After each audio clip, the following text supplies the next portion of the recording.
봤으면 좋겠습니다.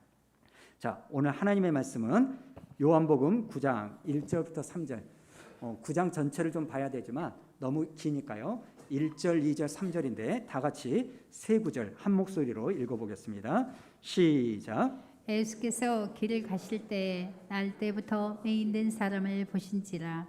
제자들이 물어 이르되 라비여, 이 사람이 맹인으로 난 것이 누구의 죄로 인함이니까?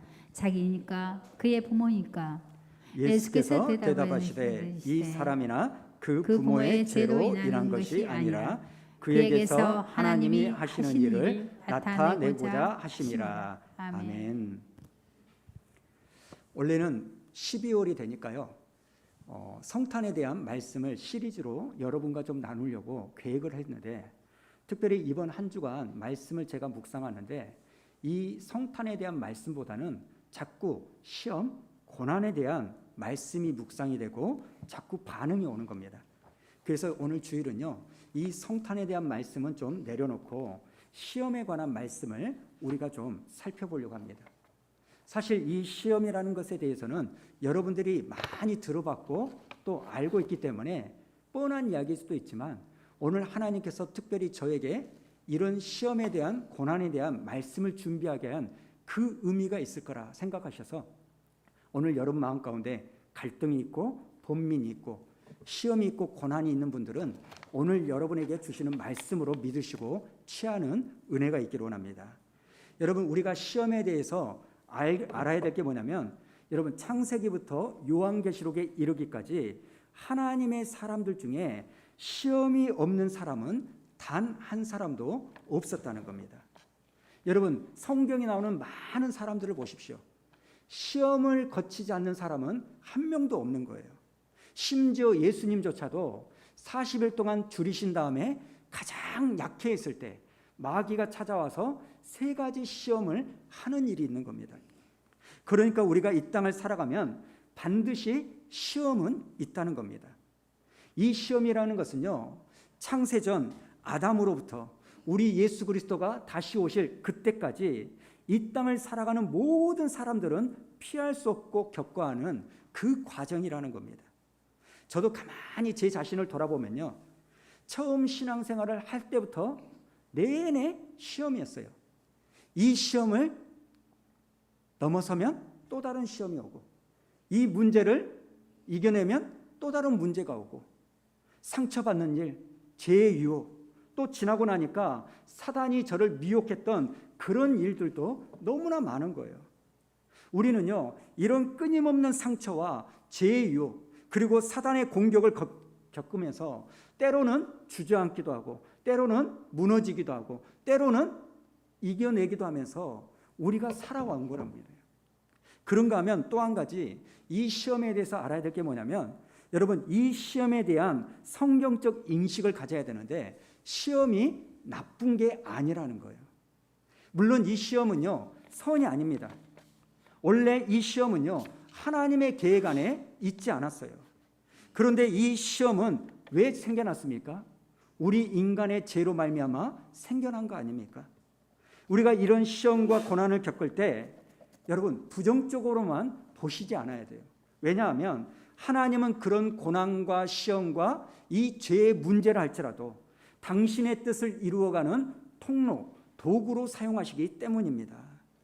사실 인간이 고난을 당하는 것에 대해서 다른 일반 종교들은 해석이 전부 다 부정적입니다. 예를 들면 불교나 이슬람, 힌두교는요, 모두가 다 고난을 바라보는 시각이 뭐냐면 전생의 죄값이다, 저주로 규정을 합니다. 인과응보식으로 생각해가지고 업보나 불행한 운명, 피할 수 없는 숙명으로 이 고난과 시험을 바라보는 거예요. 그런데 기독교만큼은 우리가 겪고 있는 이 고통을요, 부정적으로만 보는 게 아니라 긍정적으로 해석을 하는 겁니다. 물론 이 고통의 시작은 조금 전에 말씀드렸던 것처럼 인간의 죄 때문에 왔다고 성경은 분명히 말합니다. 그런데 중요한 게 뭐냐? 하나님께서는 그 고난을, 그 시험을, 그 고통을 우리로 하여금 유익된 삶으로 살도록 바꾸어 주신다는 겁니다. 창세기 3장부터 보면 하나님은 이 아담의 죄로 인한 이 시험을 전화위복으로 만들어 주셨어요. 우리로 하여금 하나님을 더 찾게 만들고 하나님을 더욱더 의지하게 만듦으로 말미암아 하나님이 주시는 은혜 안에 살도록 우리를 이끌어 가시는 겁니다. 그래서 시편 119편에 이 시편 기자는 이렇게 말하지 않습니까? 7절 우리 한번 읽어볼까요? 시작. 고난당한 것이 내게 유익이라. 이로 말미암아 내가 주의 율례들을 배우게 되었나이다. 고난당한 것이 내게 유익이라. 여러분, 이 말은요, 잘못 들으면 굉장히 상처가 되는 말이에요. 오해가 되는 말입니다. 그러나 예수를 믿는 사람은 이 말씀이 진리인 줄로 믿습니다. 그래서 기독교는요, 역설의 종교라는 거예요. 여러분, 성경은요, 우리에게요, 때문에를 강조하지 않습니다. 가시 때문에 이렇게 말하지 않고 가시 덕분에 이렇게 말을 하는 거예요. 여러분, 우리가 잘 아는 사도 바울, 자기를 너무나 괴롭히는, 자기를 너무나 아프게 하는 육체의 가시가 있다는 것을 다 아시잖아요. 어떤 사람은 그 바울이 가졌던 육체의 가시가 간질이다, 안질이다 이렇게 말하는데 무엇인지는 모르겠어요. 그러나 사역을 하는 데 있어서 얼마나 힘이 드는지 하나님 앞에 간절히 이 가시를 없애달라고 기도를 합니다. 무려 3번이나. 그러나 하나님의 대답은 뭡니까? 예스, 이게 아니라 노라는 거예요.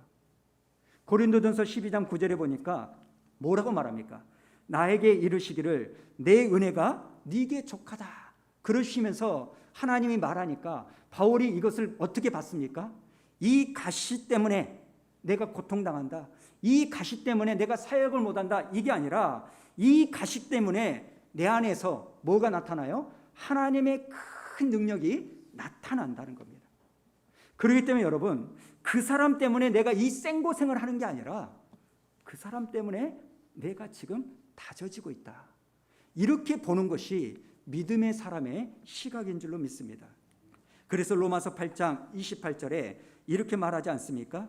우리가 알거니와 하나님을 사랑하는 자 곧 그의 뜻대로 부르심을 입은 자들에게는 어떤다고요? 모든 것이 좋은 일이든 나쁜 일이든 내 실수든 내 잘못이든 상관없이 하나님은 모든 것을 합력하여 당신의 손으로 이루어 가시는 거예요.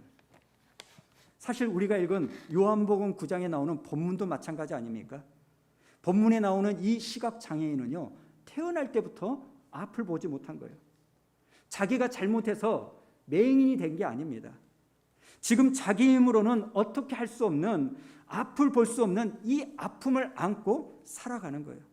그런데 엎친 데 겹친 격, 설상가상으로 끊임없이 쏟아지는 주변 사람들의 정죄함이 이 시각장애인에게 있었다는 거예요. 하지만 우리가 결론을 다 아는 것처럼 앞을 보지 못한 이 고통과 다른 사람들의 정죄를 받고 있었던 이 사람이 결국은 예수님 때문에 눈이 뜨게 되어지는 그 기적을 경험하는 겁니다. 여러분, 지금 제자들은요, 앞을 보지 못하는 이 맹인을 보고 다짜고짜 뭐라고 말합니까? 어떤 단어부터 씁니까? 예수님, 이 시각장애인이 누구 죄 때문입니까? 부모의 죄 때문에 앞을 보지 못하고 태어난 겁니까? 아니면 전생에 죄가 있어서 이 사람의 죄 때문에 앞을 보지 못한 겁니까? 여러분이 시각장애인이라고 한번 생각해 보세요. 얼마나 상처가 되고 얼마나 힘이 되고 힘들고 아픈 일이겠습니까? 심지어 다른 사람도 아니고요, 사랑을 전하는 그 예수님의 제자들이 내 상처를 후벼 파는 거고요, 소금을 뿌리는 거예요. 그런데 이런 비난과 정죄가 있을 때 예수님은 뭐라고 말씀하십니까? 3절 우리 한번 읽어볼까요? 3절 시작. 예수께서 대답하여 이 사람이나 그 부모의 죄로 인한 것이 아니라 그에게서 하나님이 하시는 일을 나타내고자 함이라. 뭐라고 말합니까? 이 사람의 죄도 아니고 부모의 죄도 아니다. 다만 하나님께서 이 사람을 통하여 당신의 일을 나타내고자 앞을 보지 못하는 시험과 아픔을 준 거다. 여러분, 지금 예수님은요, 우리가 겪고 있는 시험이나 고난에 대해서 누구 탓하지 말라는 거예요.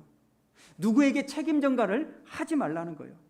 그 시험과 고난을 부정적으로만 보지 말고 신앙적 관점에서 풀어가자는 이 말씀을 하는 겁니다. 우리가 가지고 있는 이 아픔을 통해서, 상처를 통해서, 실패를 통해서, 그 시험을 통해서 하나님께서 나에게 어떻게 인도해 가실지를 주목하고 기대해 보자는 겁니다. 저는 오늘 저를 중심으로 해서요, 우리 동양 사람들이 특별히 조심해야 될 게 뭐냐면, 무슨 일이 생기면 사사건건 인과응보식으로 정죄하는 거. 무슨 사고를 났어요. 그러면 그럴 줄 알았어. 주일날 예배 안 드리고 놀러 다니더니 이러는 거야. 뭔 일 생기면 그럴 줄 알았어. 쩌러니까 쩌러지. 여러분, 이런 잘못된 선입관이요, 얼마나 많은지 모릅니다. 그러나 우리 그리스도인들은 시험을 만나면 어떻게 해야 된다고요? 여기에 하나님의 어떤 뜻이 있을까? 하나님께서 이 일을 통하여 나를 어떻게 인도하실까? 이런 긍정적인 신앙으로 보셔야 되는 거예요. 여러분, 이 땅에 사는 모든 사람들은요, 시험과 고난을 피할 수 없습니다. 그건 우리가 선택할 수 없어요. 그러나 선택할 수 있는 게 뭔지 아십니까? 이 고난 앞에서 내가 화로 들어가는 그 길을 선택할 건가? 아니면 믿음의 눈을 들어서 복된 길을 걸어갈 건가? 이 선택은 우리가 할 수 있는 겁니다. 여러분, 우리는 시험이나 고난을 당하면 본능적으로 Why? 왜 내게 이런 일이? 왜 저 사람이 다쳤을까? 뭔가 틀림없이 캥기는 죄가 있기 때문에 저런 일 당했을 거야. 이런 생각을 합니다. 그러나 성경은 뭐라고 말합니까? 왜 이런 일이 생겼나? 이것보다 더 중요한 거, 하나님께서 이 일을 통하여 어떻게 도와주실까? 하나님이 이 일을 어떻게 풀어가실까? 하나님의 말씀을 붙잡고 복의 길을 선택하는 저와 여러분이 되기를 축복합니다. 그래서 저는요, 이런 표현을 참 좋아합니다. 당신의 고통 뒤에는 하나님의 큰 목적이 있습니다. 우리 한번 읽어볼까요? 시작. 당신의 고통 뒤에는 하나님의 큰 목적이 있습니다. 그래서 저는 오늘 시험이 화가 아니라, 고난이 화가 아니라 축복이요 복이라고 말하는 겁니다. 그렇다면 도대체 우리에게 왜 시험이 화가 아니라 복이고 고난이 화가 아니라 복이 될 수 있을까요? 그 이유는 딱 한 가지입니다. 하나님께서는 이 고난과 시험을 통하여 우리의 눈을 열어주시기 때문이에요. 오늘 말씀을 보니까요, 이 시각장애인은요, 예수님을 만나 눈이 띄어지는 기적을 경험합니다. 놀라운 일 아닙니까? 그런데 요한복음 9장을 집에 가서 한번 읽어보세요. 이 요한복음 9장을 보니까요, 단순히 그런 1차원적 기적만을 말하고 끝나는 게 아닙니다. 저 사람이 예수님을 만나서 눈이 열렸구나, 할렐루야, 이것으로 끝나는 게 아니라 오늘 성경을 가만히 읽어보니까요, 이 사람은 예수님을 만나 육신의 눈만을 뜬 게 아니라 더 나아가 영의 눈이 열려가지고요, 예수님을 누구로? 구주로, 예수님을 주님으로, 예수님을 메시아로 보는 눈이 열린 거예요. 우리가 읽지 않았지만요, 앞을 보지 못한 사람이 갑자기 눈을 떠서 보고 걸어 다니니까요, 이 사람을 알고 있는 사람들이 깜짝깜짝 놀랄 거 아닙니까? 그래가지고 이 사람에게 물어보는 거예요. 야야야야, 너 분명히 눈 못 보잖아. 다른 사람 의지하지 않고는 지팡이 없이는 너 못 걸어가잖아. 너 지금 어떻게 이렇게 된 거야? 그러니까 그 사람이 뭐라고 말합니까? 처음에는요, 자기 눈을 누가 뜨게 해줬는지를 정확히 모릅니다. 그래서 11절을 보니까 뭐라고 말하냐? 예수님을요, 그냥 어떤 위대한 사람 중에 한 명으로 보는 거예요.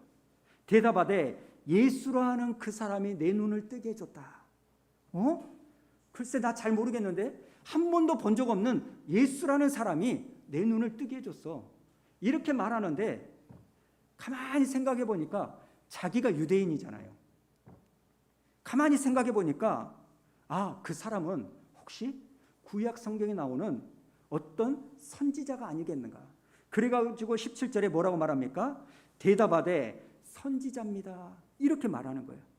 성경에 나왔던 어떤 능력 있는 선지자가 내 눈을 뜨게 해줬다. 처음에는 위대한 사람이었고 나중에는 선지자. 그런데 38절에 보니까요, 드디어 영의 눈이 띄어가지고 내 눈을 뜨게 해주신 분은 나를 구원하러 오신 주님, 예수님이시구나. 그런 신앙에 눈이 열려서요. 38절에 보니까 예수님께 무릎을 꿇고 경배하는 거예요. 경배하는 거예요. 오늘 저는 예배드리는 저와 여러분 모두가 다 이 시각 장애인이 받았던 그 은혜, 상징적으로 드리는 말씀입니다. 내 힘으로는 도저히 할 수 없는 그 어떤 시험과 고난이 있다 할지라도 우리 예수님을 만남으로 말미암아 육신의 눈이 열릴 뿐만 아니라 예수님을 더욱더 선명히 알아갈 수 있는 영안이 열기를 축복합니다. 여러분, 우리가요 삶의 고달픔 때문에 처음에는 잘 못 깨달을 수가 있어요. 더디 알 수가 있어요. 그런데 나중에 보면 그때 그 일 하나님이 도와주셨구나. 하나님이 인도하셨구나. 여러분, 이 시각 장애인의 그 은혜와 같이 저와 여러분도 하나님을 만나고 하나님 편에 서면 하나님의 관점으로 이 앞의 문제를 바라보면 우리의 눈이 밝아질 줄로 믿습니다. 여러분, 우리가 살다 보면 때때로 어두운 밤을 걸어갈 때가 있잖아요. 외롭고 무기력하고 힘들고 주저앉고 싶고. 근데 그 어두운 밤일수록요 하나님이 더 잘 보인다는 것을 아십니까? 저는 하늘을 잘 보지 않습니다. 거의 안 보죠. 그런데 가끔은 달을 좋아하는 우리 둘째 때문에 달 사진을 찍으려고요 하늘을 쳐다볼 때가 있어요. 어제도 저녁에 좀 걷기 위해서 집 근처를 쭉 걷는데 달을 보니까 초승달이더라고요. 근데 그 달 옆에 별이 안 보여요. 달은 보이는데 별이 보이잖아요. 이유가 뭘까요? 이 도시 안에 있는 빛의 공해, 가로등, 불빛들, 또 공기의 공해 때문에 도시는 별이 보이지 않습니다. 별을 잘 보려면 어디로 가야 될까요? 시골로 가면 훨씬 더 잘 보여요. 근데 여러분, 그 보이는 별을요 더욱더 선명하게 보고 싶으면 어떤 방법이 있는지 아십니까? 방법은 간단해요. 눈을 잠시 감았다가 뜨면 흐릿하게 보였던 별이요 진짜로 선명하게 보여요. 마찬가지로 어두운 우리의 시험이 너무나 가슴 아프고 힘들지만 역설적이게도요 그 시험이 하나님을 더욱더 선명하게 보게 만드는 통로가 된다는 겁니다. 이런 맥락에서 저는 오늘 요한복음 9장을 보면 정말 하나님을 더욱더 잘 알아가는 사람과 잘 몰라가는 사람이 있음을 발견되는데요. 여러분, 2절과 3절을 보면 제자들과 예수님의 시각이 너무나 달라요.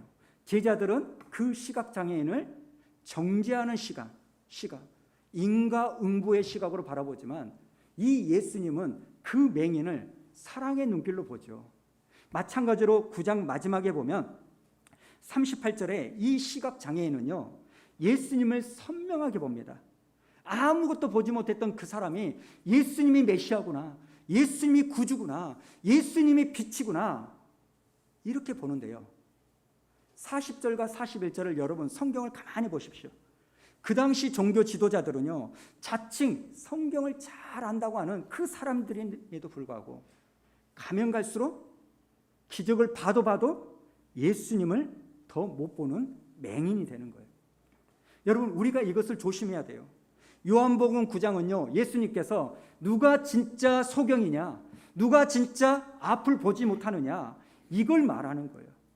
이 세상에 수없이 많은 지식인들, 탁월한 지식을 가지고도요 하나님을 전혀 못 보는 사람도 있지만 저와 여러분은 시험을 당하고 고난을 당하지만 그것을 통하여 하나님을 더욱더 선명하게 알아가는 인생인 줄로 믿습니다. 그래서 믿음의 사람은요 고난이, 시험이 화가 아니라 복이라는 겁니다. 여러분, 믿음의 사람들은 어떤 사람들인지 아십니까? 내게 찾아오는 절망을 절망시키는 사람들이에요. 절망을 절망시키는 사람이에요. 우리는 절망당하는 인생이 아니라 절망을 절망시키는 사람입니다. 저는 자기에게 찾아온 이 무서운 절망을요 절망시킨 사람 한 사람을 알고 있습니다. 제 신학교 동기인 유태훈이라는 목사인데요. 이 친구가 2003년도에 미국으로 유학을 갔고 목회 사역을 했습니다. 그런데 넉넉하지 못한 형편으로 가니까 뻔하죠. 낮에는 자동차 정비소에서 일을 하고 밤하고 주말에는 교회 사역을 하고 그리고 평일 야간에는 학업을 하는 거예요. 그래서 10년 동안 아이들이 초등학교 가기 전까지 뭐 놀이공원이나 이런 데 가서 사진을 찍어준 적이 한 번도 없을 정도로 하루하루를 허툴지 않게 살았어요. 그런데 어느 날부턴가 이 친구의 몸이 이상이 오는 거예요. 몸에 막 부종이 생기고 이 신장, 콩팥이 기능이 막 떨어지는 겁니다. 그리고는 콩팥의 크기가 이 신장의 크기가 해마다 사이즈가 막 커지는 거예요. 20cm, 30cm, 40cm.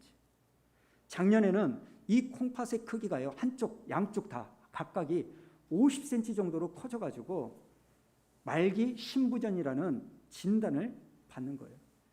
저는 잘 모르지만 이 신부전증에 있으면 이제 투석을 해야 되잖아요. 몸에 독소를 빼야 되니까. 그런데 문제는 뭐냐면 커질 대로 커져버린 이 콩팥 때문에 복막 투석을 하지 못하고 인공혈관을 삽입해가지고 투석을 해야 되는데 그것도 1차, 2차, 3차에 걸쳐서 하는 거예요. 여러분 힘든 게 뭐냐면 병원에 이 미국의 병원비가 너무나 비싸기 때문에 그런 수술을 해도요. 뭐 일주일 동안 병원에 입원한 것도 아니고 그냥 1박 2일 당일 수술하고 다음날 퇴원하는 그래가지고 퇴원해가지고 그 진통 때문에 마약성 진통제 없이는 하루하루를 보내기 어렵고 반드시 누워있을 수가 없어가지고 옆으로만 누워있는 거예요. 한번 사진 보여주시겠습니까? 이렇게 부어있는 거예요. 이렇게. 예. 그런데 더 힘든 게 뭐냐면 이런 아픔이 있어도 희망이라도 있으면 견딜 수 있잖아요. 근데 정신은 또렷한데 몸은 나아지지 못하고 더 악화된다라는 이 과정을 지켜보는 게 얼마나 두려움이겠습니까? 그리고 또 한 가지, 그동안에는 자기하고 아내가 돈을 벌어서 어떻게 했는데 이 모든 짐을 아내에게 씌우니까 마음에 무거운 짐으로 너무너무 힘든 거예요. 시간이 가면 갈수록 이제는요 너무나 괴로운 거예요. 그런데 놀라운 게 뭔지 아십니까? 그럼에도 불구하고 이 친구가 지난 추수감사절 때 저에게 이런 이야기를 하더라고요. 어제도 오늘도 지금 이 순간도 감사하다. 몸아 아무리 나를 힘들게 해봐라 내가 무너지나. 몸아 아무리 나에게 고통을 줘봐라 내가 하나님을 떠나나. 여러분 현실은 괴롭고요. 반드시 누워있을 수도 없고 옆으로 병원에도 입원할 수 없는 그 상황인데도 왜 이런 고백과 감사가 나올까요? 이유는 딱 하나예요. 그 친구에게는 예수를 바라보는 눈이 열렸기 때문에. 육상 경기 중에 장애물을 뛰어넘는 허들이라는 여러분 이 경기 아실 거예요. 여러분 이 허들의 목적이 뭘까요? 달려가다가 넘어지라고 세운 걸까요? 아니죠. 열심히 달리는 그 선수들이 어떻게 해서든지 넘어뜨리고 자빠지게 만들려고 이 허들을 만드는 게 아니라 허들을 세우는 이유는 딱 하나예요. 넘어서라고. 여러분 허들은요 넘어지라고 세운 게 아니라 넘어서라, 넘어가라 그 의미로 세운 거예요. 그러니까 우리가 열심히 달려가다가 살다가 어느 날 갑자기 청천벽력과 같은 어떤 선고를 받을 때가 있고 어떤 일을 만날 때가 있어요. 질병이나 사고, 더 이상 직장을 다니지 못하는 그 허들이라는 장애물을 만났을 때 하나님이 그것을 우리에게 놓으신 이유는 그것 때문에 우리가 자빠지라고, 무너지라고, 넘어지라고 세운 게 아니라 홍수야, 이제 너는 이거 넘어설 수 있어. 너 이제 넘어갈 수 있어. 그래서 허들을 세우신 줄로 믿습니다. 그래서 여러분 우리 모두는 다 지금 우리 앞에 어떤 걸림돌이 있다 할지라도 그 걸림돌을 걸림돌로 만든 게 아니라 디딤돌로 만들 수 있는 믿음의 사람인 줄로 믿으시기 바랍니다. 다윗을 보십시오. 다윗은요, 골리앗이라는 걸림돌을 디딤돌로 삼았던 사람이에요. 사울과 수많은 이스라엘 군사들은 그 엄청난 거인 골리앗을 걸림돌로 생각해서 두렵고 무섭고 절망했지만, 이 다윗은 그 골리앗을 디딤돌로 삼았기 때문에, 여러분, 초라한 무명의 목동이 무슨 방법으로 이스라엘 전역에 다윗이라는 자기 이름을 알릴 수 있었겠습니까? 그 골리앗이라는 장애물을 걸림돌이 아니라 디딤돌로 삼는 그 모습이 있었기 때문에 다윗이 이스라엘 전국에 자기의 이름을 알리는 그 일이 있는 거 아닙니까? 오늘 말씀을 좀 마무리하죠. 제가 말씀을 준비하면서 이전에는 미처 보지 못했던 한 말씀이 나오는데요. 누가복음 4장에 보면 예수님께서 마귀에게 3가지 시험을 당하죠. 그리고 마귀가 떠납니다. 그런데요, 13절을 한번 보도록 할까요? 13절 다 같이 읽어봅니다. 시작. 마귀가 모든 시험을 다한 후에 얼마 동안 떠나니라. 눈길이 가는 게 얼마 동안이에요. 다른 성경을 보니까요, 완전히 떠났다. 우리 생각에는 그 3번의 시험 끝나고 예수님께는 더 이상 마귀의 시험이 없었을 거로 생각하는데, 성경을 가만히 보니까 이제 더 이상 시험이 없는 게 아니라 잠시 떠났다가 예수님이 십자가에 죽으시기까지 끊임없이 예수님을 넘어뜨리려고 하고 무너지게 하고 포기하게 만드는 시험이 있었다는 거예요. 여러분, 우리도 마찬가지 아닙니까? 이 시험을 넘기면 끝이 아니라 또 다른 시험이 있습니다. 이 고난을 이기면 이게 끝이 아니라 연속이에요. 그러나 이게 우리에게 주는 메시지가 뭘까요? 예수님처럼 내가 하나님의 자녀이기 때문에 끊임없는 시험을 당하는 거고, 그리고 또 하나 그런 고난과 시험을 이상히 여길 필요가 없는 겁니다. 여러분, 왜 예수님이 그렇게 가짜는 피조물 마귀에게 시험을 받으셨을까요? 능력이 없어서요? 육신을 입고 왔기 때문에? 아닙니다. 히브리서 2장 18절에 보니까 이런 말씀이 있죠. 그가 시험을 받아 고난을 당하셨은즉 시험을 받은 자들을 능히 도울 수 있느니라.